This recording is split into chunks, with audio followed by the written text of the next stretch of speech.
The Longest Night, the case of Derek Charles. Justice is a concept we hold as a cornerstone of civilization. It promises fairness, balance, and, when necessary, retribution. But what happens when a crime is so brutal, so devoid of humanity, that it pushes the very limits of our understanding of justice? In the summer of 2002, in a quiet corner of Houston, Texas, an act of unimaginable violence would shatter a family and force a community to confront the darkest capabilities of the human heart. This is a story about control, rage, and the devastating consequences of a love that curdled into obsession. It is the story of a crime that was not a momentary, passionate outburst, but a methodical descent into madness. And it is the story of the long, arduous path to a final, absolute reckoning. The Crime and the Question, July 6, 2002. The Texas summer heat was thick and oppressive. For 3 days, a suffocating silence had fallen over the small, neat home of the Bennett family in northeast Houston. Unanswered phone calls had turned from a curiosity into a source of gnawing anxiety for Brenda Bennett's sister, May Hall. When she arrived at the house, the first signs were subtle, yet deeply unsettling. Newspapers, yellowed and damp, lay uncollected in the yard. A foul, sweet odor hung in the air, a smell that defied the mundane sense of a suburban street. Her knocks on the door echoed, unanswered. With a growing sense of dread, she called the police. The officers who responded were the first to cross the threshold, the first to witness the horror that lay within. The home had been transformed into a tomb. The scene was not one of chaotic violence, but of something more chilling, a methodical, intimate brutality. In one room, they found 77-year-old Obie Bennett, the family patriarch, an electrical cord wrapped tightly around his neck. In another, the body of 15-year-old Maisha, her hands bound. But it was the discovery of Brenda Bennett, the 43-year-old mother, that spoke of a particularly cruel and calculated rage. She was found bound and gagged with duct tape, a cord coiled around her neck. The scene was staged, a grotesque tableau designed to send a message of absolute power and domination. SGT, Clarence Douglas, homicide detective. You never get used to a scene like that, but you learn to read it. This wasn't a robbery. The level of violence was personal. It was intimate. When you see bindings, when you see that kind of overkill, you know you're not looking for a stranger. You're looking for someone who knew these people, someone who harbored a deep and powerful rage against them. Our focus narrowed almost immediately. We started asking the family a simple question: who had a problem with Brenda? And one name kept coming up: Derek Charles.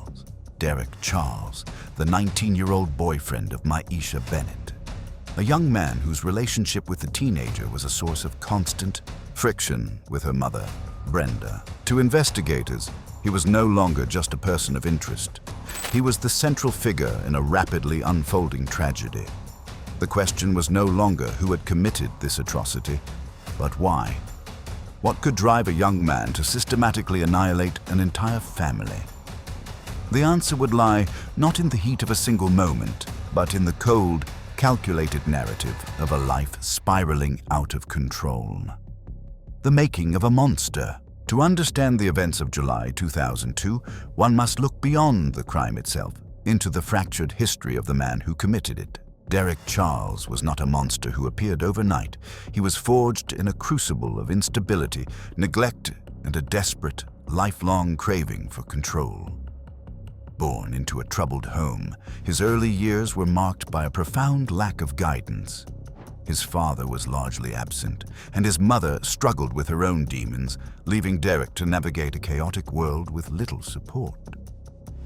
By his teenage years, the cracks were beginning to show. He was a poor student, often in trouble, and found solace not in academics or friendships, but in the burgeoning world of street gangs and the intoxicating allure of drugs. This was more than youthful rebellion.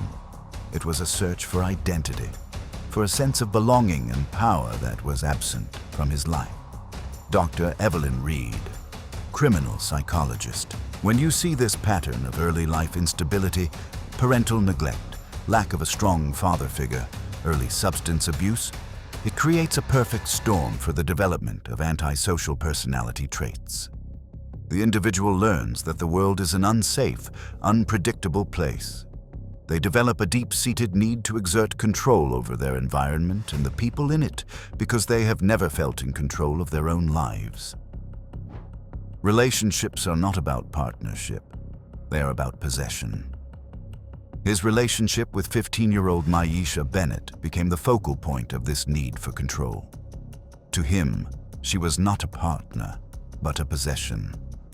Her mother, Brenda, saw the danger.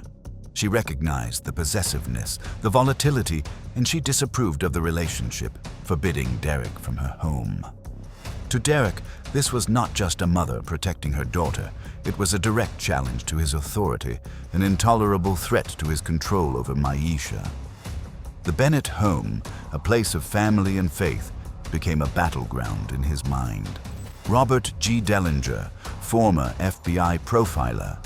For an offender like Charles, being told no is a profound narcissistic injury. It's an invalidation of his sense of self. Brenda Bennett's disapproval wasn't just a barrier to seeing his girlfriend. It was an attack on his very identity. In his distorted view, she wasn't protecting her daughter. She was trying to take something that belonged to him. This is a classic precursor to domestic violence and, in extreme cases, homicide. The rage builds, the resentment simmers, and the offender begins to fantasize about removing the obstacle. In this case, the obstacle was an entire family. In the weeks leading up to the murders, Derek's behavior grew more erratic. His drug use escalated. He began smoking fry, a dangerous concoction of marijuana laced with embalming fluid, known for inducing paranoia and violent outbursts. The simmering resentment he held for Brenda Bennett was about to be unleashed, fueled by a chemical accelerant. The boy who craved control was about to become a man who would take it by any means necessary, leaving a trail of devastation in his wake. The longest night, July 2nd, 2002. For most, it was an unremarkable Tuesday, but in a quiet corner of northeast Houston, the stage was being set for an act of devastating violence. Brenda Bennett, a devout woman, attended Bible study with her 15-year-old daughter, Maisha. A neighbor saw her car in the driveway around 9:30 that evening. It was the last time anyone would report seeing them alive. Inside the Bennett home, a different kind of storm was brewing. The tension between Brenda and her daughter's 19-year-old boyfriend, Derek Charles, had reached its breaking point. Brenda disapproved of the relationship, a fact that chafed at Derek's need for control. That night, fueled by marijuana laced with embalming fluid, a concoction known to induce hallucinations, Derek's simmering resentment would boil over into a homicidal rage. The hours that followed were a descent into methodical madness. The violence was not a singular, explosive event, but a protracted and brutal campaign. Obie Bennett, the 77-year-old patriarch of the family, was beaten and strangled. Maisha, the young woman at the center of this tragic conflict, was choked with an extension cord, beaten with a stereo speaker box, and struck with a television. Brenda Bennett suffered a particularly cruel and calculated death. Derek attempted to electrocute her by throwing a plugged-in television into the bathtub where she lay in the water. When that failed, he dragged her through the house, raped her, and finally strangled her. It was a sequence of events that spoke not of a momentary loss of control, but of a determined effort to inflict suffering and assert ultimate dominance. Dr. Evelyn Reed, criminal psychologist. When you examine the timeline and the methods used, it's clear this wasn't a crime of passion in the typical sense. The duration of the attacks, the variety of weapons, the attempt at electrocution, it all points to a level of cognitive functioning. He was problem-solving. When one method didn't work, he moved to another. This is not someone who simply snapped. This is someone whose inhibitions were lowered by substances, allowing a pre-existing violent fantasy to be fully and horrifically realized. For 3 days, a chilling silence enveloped the Bennett home. Newspapers, 2 discolored, one that was just delivered, piled up in the yard, silent witnesses to the horror within. The smell of death began to permeate the air. It was Brenda's sister, May, who first sensed that something was terribly wrong. After days of unanswered calls, she drove to the house. Her repeated knocks went unanswered. Finally, the police were called. What they discovered was a scene of unimaginable carnage, a home transformed into a tomb. But it was also a scene that was deliberately altered. Brenda's body was found bound and gagged, her mouth sealed with tape. This was not just murder. It was a performance of power. The perpetrator had taken the time to bind and gag his victim, an act that serves no purpose in the killing itself, but speaks volumes about the psychological needs of the killer. Robert G. Dellinger, former FBI profiler. Crime scene staging is a conscious act by the offender to mislead investigators. It can be done to make a murder look like a suicide, or to point the finger at a different type of perpetrator. In this case, the binding and gagging, the specific positioning of the bodies, it's all part of a narrative Derek Charles is creating. He's not just trying to get away with murder. He's trying to control the story, even after he's left the scene. It's an extension of the control he sought to exert over his victims in life. The day after the bodies were discovered, police found Derek Charles at a local motel. With him was Brenda Bennett's car. The evidence was overwhelming. Faced with the irrefutable facts of his actions, Derek Charles pleaded guilty to 3 counts of capital murder. The trial that followed would not be to determine his guilt, but to decide his fate, life in prison or death. The jury, after hearing the gruesome details of that long night, chose death. The case of Derek Charles is a chilling exploration of what happens when a troubled mind, steeped in a culture of control and possessiveness, is unleashed. He was not a monster who appeared out of nowhere, but a product of a long and troubled history, a history that culminated in one of the most brutal familicides the state of Texas had ever seen. The longest night was over, but the questions it raised would linger for years to come. ACT for the investigation. The call came in on July 6, 2002. May Hall, Brenda Bennett's sister, hadn't been able to reach her for 3 days. A growing sense of dread led her to the small house in northeast Houston. When she arrived, she noticed the discolored newspapers piled in the yard and a foul odor hanging in the humid Texas air. Her knocks went unanswered. Fearing the worst, she called the police. What awaited the first responders was a scene of pure horror. The house was a tomb, the air thick with the smell of decomposition. They found Brenda Bennett's body first, bound and gagged with duct tape. A cord was wrapped tightly around her neck. In one of the bedrooms, they discovered 15-year-old Misha. Her hands were tied behind her back, and a gag lay nearby, a silent testament to her final moments. In the kitchen, they found the patriarch, 77-year-old Obie Bennett, an electrical cord coiled around his neck. The crime scene was a brutal tableau, each detail painting a picture of a prolonged and merciless assault. SGT Clarence Douglas, homicide detective, fictional composite. When you walk into a scene like that, your first job is to read the story it's telling you. This wasn't a robbery gone wrong. The violence was too personal, too excessive. The use of ligatures, the bindings, the staging of Brenda's body, it all pointed away from a random act. We were looking for someone with a deep-seated rage against this specific family. The focus immediately narrowed. Who had a motive? Who had that kind of anger? The boyfriend, Derek Charles, was at the top of a very short list. The investigation moved quickly. Relatives immediately pointed to the volatile relationship between Derek and Maisha, and Brenda's strong disapproval of it. The day after the bodies were discovered, police located Derek Charles at a nearby motel. Parked outside was Brenda Bennett's missing car. The pieces were falling into place with chilling speed. Inside the motel room, investigators found a key piece of evidence, a bloody fingerprint on a stereo speaker box, one of the murder weapons used to beat Maisha. At his parents' home, they found more, the bloody clothes he wore on the night of the murders.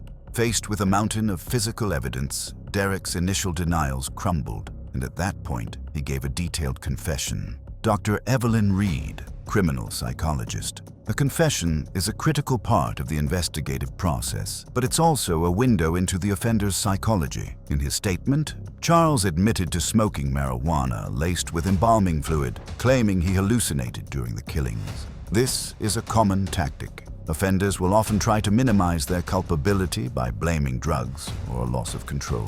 But the evidence at the scene contradicted this. The methodical nature of the murders, the attempts to clean up, the staging of the bodies. These are not the actions of someone lost in a hallucination. They are the actions of a calculating individual attempting to manage a crime scene. Every detail of Derek's confession was corroborated by the physical evidence.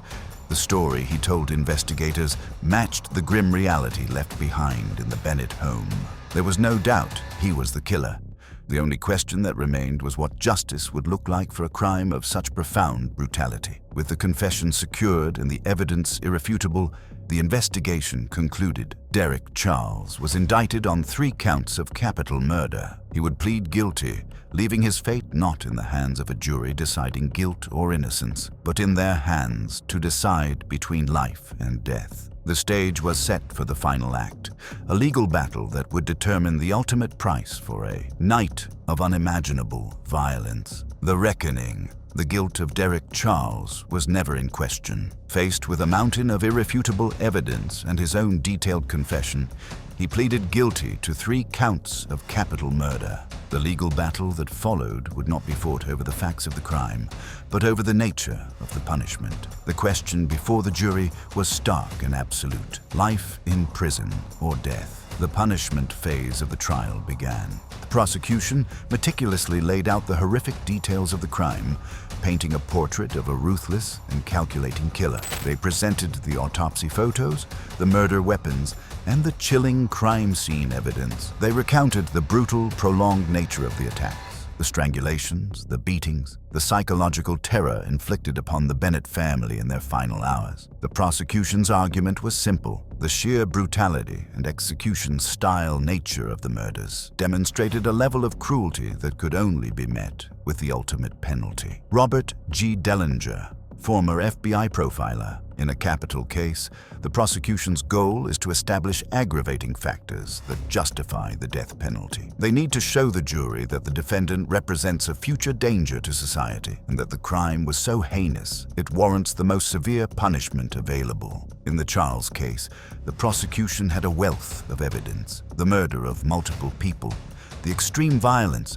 the murder of a child under 6. These are all powerful, aggravating circumstances. They argued that his actions were not a momentary lapse, but a reflection of his true character. The defense, in turn, attempted to build a case for mitigation.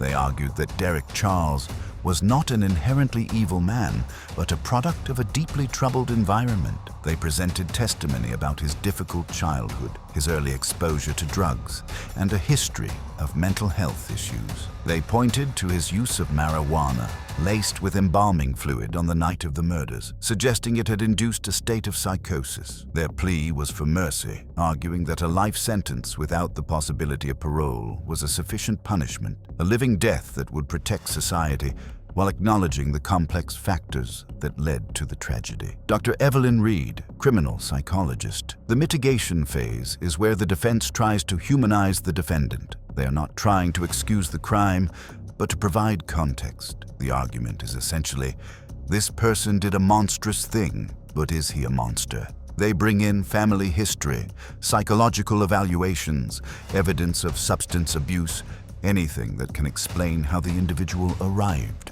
at that point. It's a plea to the jury to look beyond the crime itself and see the flawed human being behind it. The jury listened to both sides. They weighed the horrific details of the crime against the narrative of a troubled life. They deliberated on the nature of justice, retribution, and mercy. After hearing all the evidence, their decision was unanimous. For the murders of Brenda, Maisha, and Obi Bennett, Derek Charles was sentenced to death. For nearly 2 decades, Derek Charles lived on death row. He pursued appeals, arguing that his trial counsel was ineffective and that his death sentence was unjust. But each appeal was denied. The courts consistently upheld the jury's decision, finding that the brutality of his crimes far outweighed any mitigating factors presented by the defense. On the evening of May 21, 2019, 17 years after he destroyed the Bennett family, Derek Charles was led into the execution chamber at the Huntsville unit in Texas. He declined to make a final statement. As the lethal dose of pentobarbital began to flow, He was asked if he had any last words. He did not. At 6:36 p.m., Derek Charles was pronounced dead. The long and tragic story that began on a hot July night in 2002 had finally reached its conclusion. For the families, it was not a moment of celebration, but a somber end to a chapter of immense pain and loss. Justice, in its final and most absolute form, had been rendered. The case of Derek Charles is a chilling reminder that the most terrifying monsters are not creatures of fiction, but of flesh and blood. They are often born of neglect, shaped by instability, and driven by the most basic human desires for control and validation. The story of the Bennett family is a tragedy that resonates far beyond the walls of their small Houston home. It serves as a stark warning about the dangers of unchecked possessiveness and the dark path where obsession can lead. While the legal system provided its final answer, the questions about how such a tragedy could have been prevented remain. In the end, we are left with the silence of a home where a family once lived and the enduring search for meaning in an act of senseless violence.